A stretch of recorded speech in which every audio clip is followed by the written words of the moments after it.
Most people started the year with a death sentence for their goals. They don't even know it yet. See, we've been conditioned to think that success is about adding.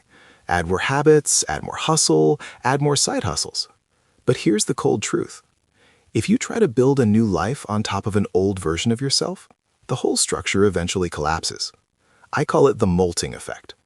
Now, think about a snake. To grow, it doesn't just get bigger. It physically sheds its skin. It's painful, it's uncomfortable, and for a moment, it's completely vulnerable. But if it doesn't shed, it stops growing and eventually dies. If you're feeling frustrated, burnt out, or like you're running in place, it's not because you're lazy.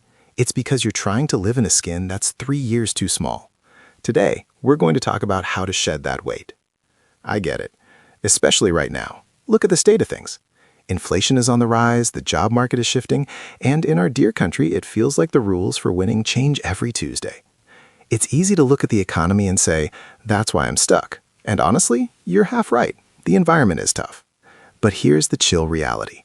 You can't control the price of things or the latest policy, but you have 100% control over your CPU, which is basically your mindset. A lot of people are trying to run 2026 software on a 2022 processor. When the system lags, they don't upgrade the hardware. They just try to click the buttons faster. That's how you burn out. To molt properly, you need a system. I use a framework called SHAPE. It stands for Spiritual Core, Health, Ability, Prosperity, and Ecosystem. Think about your ecosystem, the people you talk to every day. If your inner circle is still complaining about the same problems they had 3 years ago, then you're breathing in toxic air. Sometimes molting means letting go of people who are comfortable being stuck. It's not about being better than them. It's about acknowledging you've outgrown the cage. Then there's your ability. In today's world, a degree is just a receipt for a bill you paid years ago. What matters is utility.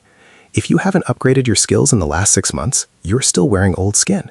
You're asking for this year's money with skills from 5 years ago. The math doesn't work. Success belongs to the people who shed their ego and become students again. I do this too. I used to wake up and the first thing I do is check the news or social media, letting the world's panic dictate my day. Now, I force-feed my mind. Audiobooks, podcasts, deep work before the noise starts. I'm not doing it to be a productivity bro. I'm doing it because I know that if I don't intentionally shed the panic mindset every morning, I'll crack under the pressure by noon. Here's the bottom line. Your habits don't rise to your goals. Your results fall to your patterns. If you really want this year to be the year you actually become unrecognizable, you have to be willing to let the old you die. In my next video, I'd be doing a deep dive into the full SHAPE framework. We're going to audit your money, your circle, and your skills so you have a real blueprint. But for right now, I want to know, what is the one old skin habit you are shedding today? Is it overthinking? Is it a toxic friend? Drop it in the comments. I'll be down there replying to as many as I can. I'm shedding the habit of waiting for the perfect time. What about you? Catch you in the next one.